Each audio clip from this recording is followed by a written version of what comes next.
ඔයාගේ ලකුණු මොන මට්ටමක වුණත් එහෙනම් දැන් හැමෝම ඔලුවට දාගන්න මම මේ වැඩේ කරනවා එච්චරයි. ඇයි කරන්නේ? මොකටද සර් මෙහෙම ප්‍රතිඵල ගන්න? ඇයි විභාග පාස් වෙන්නේ? මොකටද සර්? හරිද? ඇයි හේතුව? ඔය පවුලේ ඔයා ඉන්න ඔය පවුලේ ගොඩ දාන කෙනා වෙන්න. ඔය පවුලම ගොඩ දාන කෙනා ඔයා වෙන්න. හැම පවුලකම ඉන්නවා ගොඩ දාන පොර. ඒ මුළු පවුලම ගෙන හත්මුතු පරම්පරාවම ගොඩ දානවා. සමහරට ඔයාගේ පරම්පරාවම නැතුව ඇති හොඳ වෛද්‍යවරයෙක් කෙනෙක්. විශේෂඥ වෛද්‍යවරයෙක්. සමහරට ඔයා පළවෙනියවේ. ඔයාගේ මුළු පරම්පරාවම නැතුව ඇති ඉංජිනේරුවරයෙක්. සමහරට ඔයා ඒ පළවෙනියා වෙන්න ඇති. ඔයාගේ අම්මා තාත්තට අසාමාන්‍ය සලකන කෙනා ඔයා වෙන්න ඇති. පැත්ත පළාතෙම නැති ගෙයක් ඔයා හදන කෙනා වෙන්න ඇති. පැත්ත පළාතෙම නැති වාහනයක් ගන්න කෙනා ඔයා වෙන්න ඇති.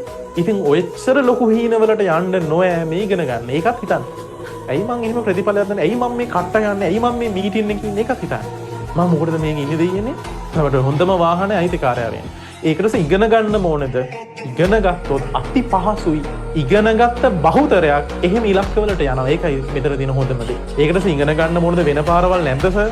තියෙනවා. නමුත් එහෙම අය අත්ලොස්සයි තාම චූටි ප්‍රමාණයක් ඉන්නේ. නමුත් ඉගෙන ගත්ත හැම දෙනෙක්ම වගේ ගොඩ යන ස්වභාවයක් තියෙනවා. ඉගෙන ගත්ත අයකින් 80%ක්වත් ගොඩ යන ස්වභාවයක් තියෙනවා. බලන්න වෛද්‍යරු හැමෝම පොසත් නැද්ද? හරිද? වෛද්‍යරු හැමෝම පොසත් නැද්ද? හැමෝම පොසත් වෙනවා.